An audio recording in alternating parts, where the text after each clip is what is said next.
Mo a mo pe fufuo die no. Mo mbra betie. Mo a mo pe fufuo die no. Mo mbra betie. Ye friend say Yeboah Agyekum Francis ewo nkomo bi a opese munti ase. Fufuo no enye se o se munja die. Nanso wonim said na titikwan so de na ye wo fufuo no. Ni hu fifiri any a whole lot of things e matter nkofo bi brimpe fufuo no di. Na ase me ba beji Agyekum Francis adwuma ya ma no de bi medie se wante e na mepese wonti enti yenkonkotie Agyekum Francis ni nkyerechemu a owo e de ma mo a mo ni gi fufuo hu pa yenkonkotie mbra ene fufuo machine fuo yembre wa wudi fufuo machine ene kwesi aduane amade Yeboah Francis ane fon fa dusia wi na mo di fufuo na mo akanfo aduane senior man captain anya captain smart na maker like video na share mo bi se ne kwesi de Yeboah de abade fufuo machine fufuo ya aduane a very nice na make kasa because fufuo ho the way na releasing the glucose ebe ni padua mo no eye ne kakra o because complex kakra nti releasing pum compared to white rice na udi ya na sorry sugar na say carbonated drinks na onom ya na sorry sugar no fufuo is good na the amount of bebre be dwane fufuo ho ye kwan na ye wo no obi wo fufuo na no ho tin fufuo na egum na sefo na people didn't like it for how it was prepared and a nay machine na ba ye de yan fufuo na ma ebreso ate first wo bobo ma be fa no si abbo ku nti no ya se fufuo wa bonten ye ne ene sa de ni na ekofom ankofo ya ma mo fufuo na ye wo de ye no private obi wo ne de na wo mesha yi na ko ya me ade ba ko ye hu ni se fufuo de we na ye starch ni etimi tide ade na dua na ewo mu na ye ma dua nti de ro ade we sapo we e wo bra enko nti mpempi ni ye de sapo e na hye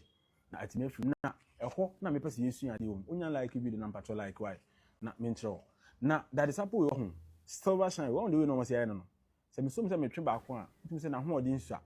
nti de wo so hu ni se so to ade we na wa wo ye no commercial and private wa nkasa de ye ma busuan sade we se tete a enye fufuo nko a wo watch boss wo watch waduru wo de kwa uguso waduru no wo watch mortar no make sure that you use na se emu sane a aye mmere no ma fa nkwhye sapom sei ensha ase enyusi ebi mu di wuro omo sponge nim sei na oyusi eba le sa eti baako na ewuro aduane num nkura wo fi ho eta akura ne yema ade ha no usie ye betima fa jana ba ne obi na nitibe nti ye mo ye ho ban nti mo ye ne commercial no we ya asesa na wotwe bi asesa ko na ba tutu ani na hwe ade a wode wo horo ne nema so onya we su a eye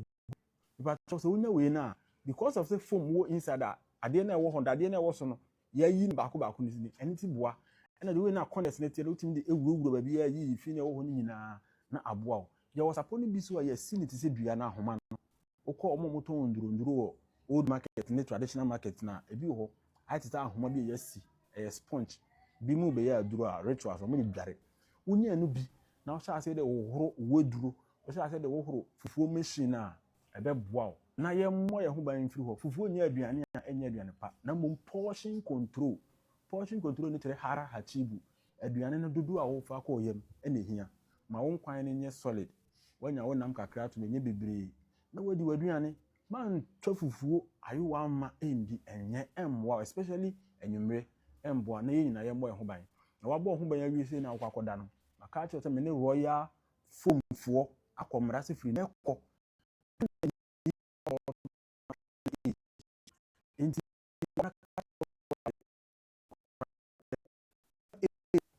so na ye wo ho ye ba ye mo ye ma sofa ebe boa wo chi kase aboa onipadua honam mmere ebe kọ honam nhyeda ntutu na adunum no mmere fom adunum no mmere fom kakra nkofo eti ase mpato adansidie no ho esi abu mi kon enti wo a oguso adanse wo de comment miguso kan na me fa adanse ni bia me ba be di nkoma wo ho me ba be react nkofo edi adanse pa because nyesa wo munnim na o ma dwen nkoso yani ye wo obetima nante ana wo hia obi wa dwen nkone so te say na de wa nhumi ana ebi na ba bi adwene won enye hɔ ene abrabɔ mu ahohiahia betima wa adwene wo ba bia na owu efi wagidi no health ena Yeboah ma ba metwe adwene sisu kakra nti wo de ye bi de ebe ye nhirama no ye nipa onyare na obetima asem na odi ahomre ebetie no waye wo meyare mpo in the first place na Ghana ya na omo yare dada no omo ne so mesoro de onyare no de be concept de ayo rosa na later wa be Yeboah ade be to me ye wa ade bi adanse die no ba ye ma obi aduro a discipline a lifestyle na ye change na boa Ghana for but media na Yeboah Agyekum Francis royal phone for ama me the green flag say Yeboah wa kan ya tie e be di wa asem so and na wo to mattress wo royal for Ghana have numbers no free na yen fa bi me mo de ni hostel obi boarding house but hostel facility for yen age group into kwa akokan yen no we na yen discounting we dey aye di Ghana company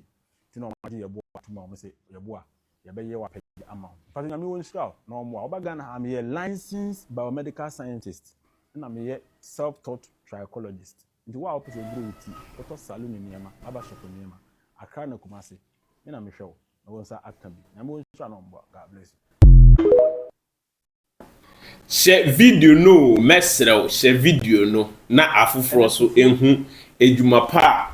Yeboah Agyekum Francis eye eno no ankasa ekase adansedie no abrune so na ade ba ko kan ya eye mede a mepese mesisu ni se o se wona wo yare ena ye fense egi ebone so na wona wo wapom di ese omumom na ese omomfa na di kire no very serious no omumom di agro o dia se ene a meso media ba life a o hwe ne o ka efa fufuo ekwan ye di wash fufuo machine no ho commercial any private nyina a ebe boa no o di be ya agro di until say asemato until say wakwakonya mania ehia doctor's attention no eho ena wo behwehwe ye fensen Yeboah Agyekum Francis video but the net there o apomudin there you don't want it mesre o ye Ghana ni na wapomudin hu hia wa don't make a mistake me say me ye video o come page a obehu na me kire say ade a ye doctors entimi ankire enu na Agyekum Francis eba oye very simple adia so called doctors uko hospital no mu chire mu hu gu so adi nkase so mu chire yen no a o mentimi anye no Agyekum Francis ba yen wa yen very simple nchichire mu so da ho simple abriwe bi o ti brasia Agyekum Francis chire nti e kam chire say ohwe na ni didie mu ehwe ni ndem mu ehwe ni bibie mu simple ompe we opeden ompe djuma brante we yi a opeden uta brante we wo ya bonsam ope brante we nim guase a wo ya bonsam ope ni hwase a wo ya bonsam adas qualified scientists o ma jima body o minya mu PhD entimi anye ena Agyekum Francis eye doctors for ma bo abodia ye bom dia wow ye mbehye no adement mi anye no ena Agyekum Francis eye no simple now enyesa doctors for no muntimi nye o now so they are using the ignorance of the majority to make wealth what they say omo yuzu wa wonim dia wonim ti omo gina so edi nyom sika because Francis X-ray bibi fa fibroid ho na o kire se fibroid no enane eye tissues a aka boma enya de a wobetimi anumeduro bi a ebe nane na so ye wo doctors for ni akoko damfo bi mo a omo so mo wo fibroid duro wo de onuma ebe nane enti Agyekum Francis nchire no eba begu na eduma because who akwakoye concussion bi say eye fibroid dey do ebe nani fibroid Agyekum Francis so ma ya Ghana for ya so ati say fibroid enya ye fence e duro bi ni we betimi anane no so at the end of the day no abrante we boa oman Ghana se yen jimbo ne so mesere share video no net ma wadamfo bi unue bi o maame bi o papa bi ekura bi ase obi ti wetime hu adipa jumapa Agyekum Francis aha shop 360 media GH unye di mechi ya di mechi me kan sema ebe bo oman Ghana nti hwe mi page me nye celebrity content me nkasam fa celebrities debi a woman once but my main focus asem anania ebe bo oman Ghana Agyekum Francis Juma Power it is something that is going to help Ghana into me using my platform and their project apushi wa pomudin hu here se wo apomdin e na obetimi afa phone e dia ko Facebook e dia ko YouTube e dia ko TikTok akwa hwe me video